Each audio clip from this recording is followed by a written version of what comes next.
Southpark Mall. I've heard some mixed things about this place. On one hand, it doesn't look too bad, but on the other, I hear rumors of redevelopment on the horizon. Why don't we go have a look around if demolition does turn out to be in the cards?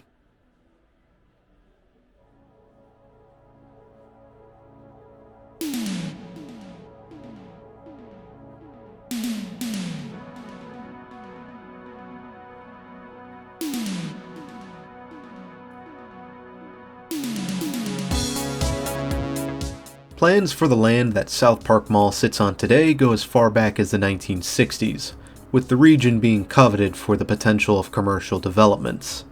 The Cleveland Browns also had a plan to put a stadium on the land in the 80s, but the media uncovered this and the plan was scrapped. When the Richard E. Jacobs Group acquired the land, they would announce plans for a brand new mall with Higbee's and the May Company announcing that they would anchor the mall. These plans would be approved in 1991, and groundbreaking would be a few years later in September 1995.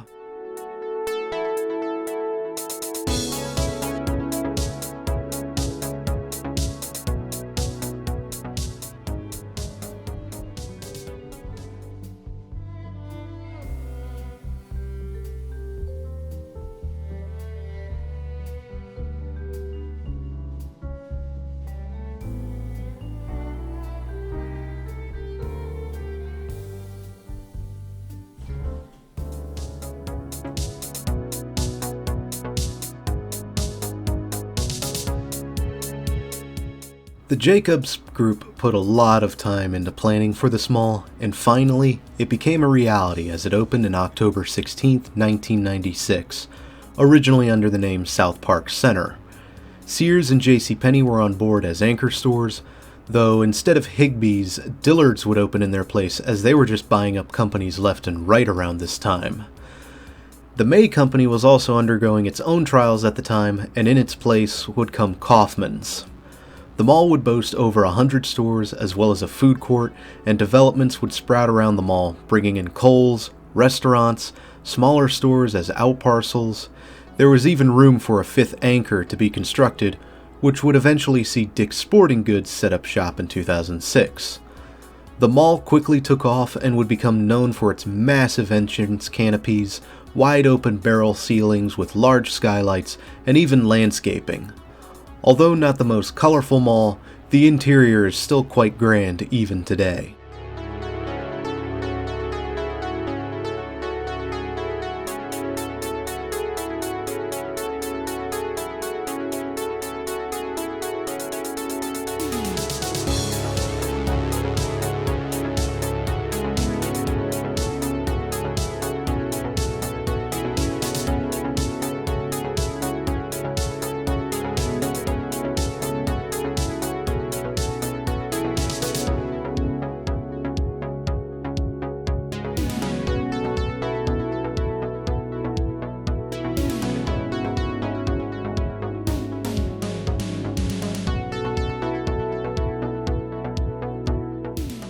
The Westfield Group would acquire the mall from the Richard E. Jacobs Group in 2002, and they had some big ideas to execute. First, they'd rename the mall into Westfield Shoppingtown Southpark, a trend that would follow most of their mall properties, though Shoppingtown would be dropped from the name in 2005. Enter 2006, and Westfield would begin a multi-million-dollar expansion to the mall, which would bring in the more tenant space, upscale tenants, and the aforementioned Dick's. It would also establish the Cinemark movie theater with 14 screens by the food court, which you might see later.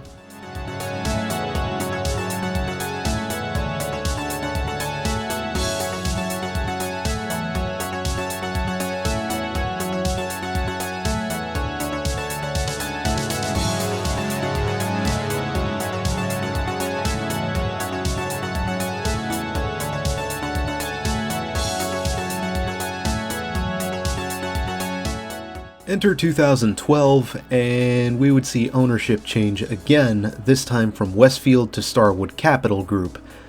And since Westfield practically trademarked their mall names, the Westfield Southpark would see its name changed again to the totally unique Southpark Mall.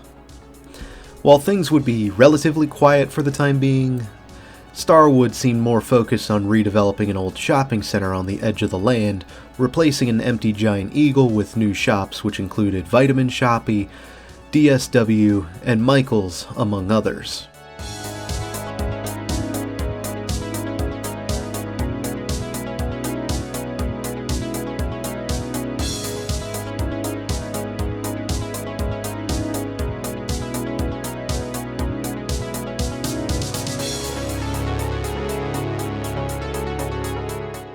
Fast forward to September 2018, and Sears would shut its doors for the last time. A move that I totally did not see coming at all, and I'm completely blindsided by. Oh, the humanity! Just kidding. Sears was called the world's slowest liquidation sale over the last 15 years for a reason. Now, H&M would open a store in the mall that same year, and this would offset the loss a little bit, but that hole left behind by Sears needs to be addressed. As of the making of this video, that pad is still empty.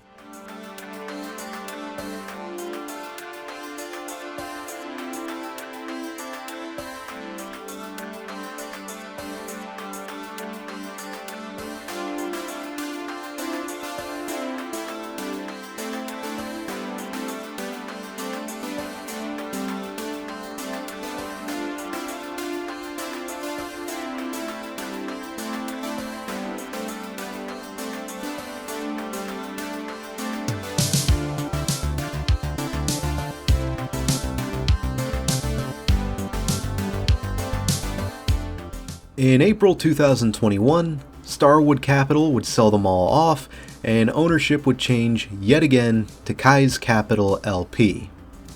Probably not pronouncing that right, but frankly I don't care. And sometime around 2024, I heard rumblings about redevelopment coming for this mall, and that's what influenced my decision to come here that same year. Now, I did find an article that holds up about this, and skimming through it, it's very vague on whether or not the mall would remain. Part of the redevelopment plan would include drawing in a grocery store, hotels, microbreweries, a fitness center, outdoor playing fields, and medical facilities in order to keep Strongsville as a commercial destination. Sounds like it could easily become a hybrid center with the mall remaining while an outdoor pedwalk is built up. But again, that empty Sears has got to go. It could easily be torn down and replaced with something else. But we can only wait and see what happens for now. Although I see a K-Pot restaurant has come into this mall. I've eaten there before and it's a bit of a learning curve cooking it yourself, but it's good stuff.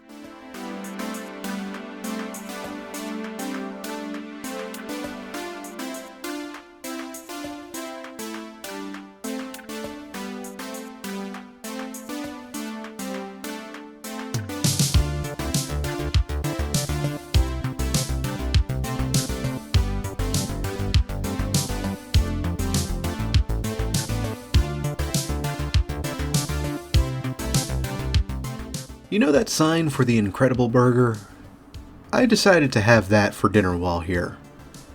Now, I'm not sure if I would use the word incredible to describe that burger, but it was definitely above average as far as burgers go. Kicks the hell out of McDonald's, Burger King, or most other fast food places. Though it doesn't quite reach the mark that Culver's or Freddy's does. I'd say it's right on the mark with places like Big Burger Spot or Mooyah.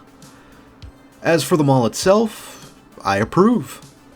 It does a good job at making you feel small, and it hosts most of the mall staples that you need or want. And I am curious to see where it goes next in the future. I know we have to maintain the perception that all malls are dying and that they're the new dirty word, but I guess I'll just be a fuddy-duddy and continue to enjoy these places while I still can.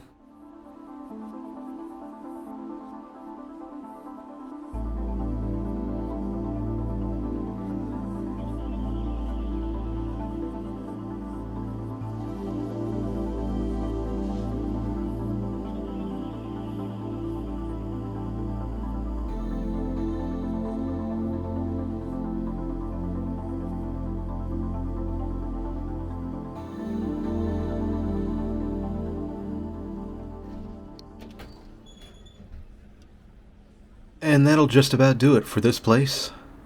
Until next time, Strongsville and Cleveland, this is Doomie Grunt wishing you and the Southpark Mall farewell and good luck in the future.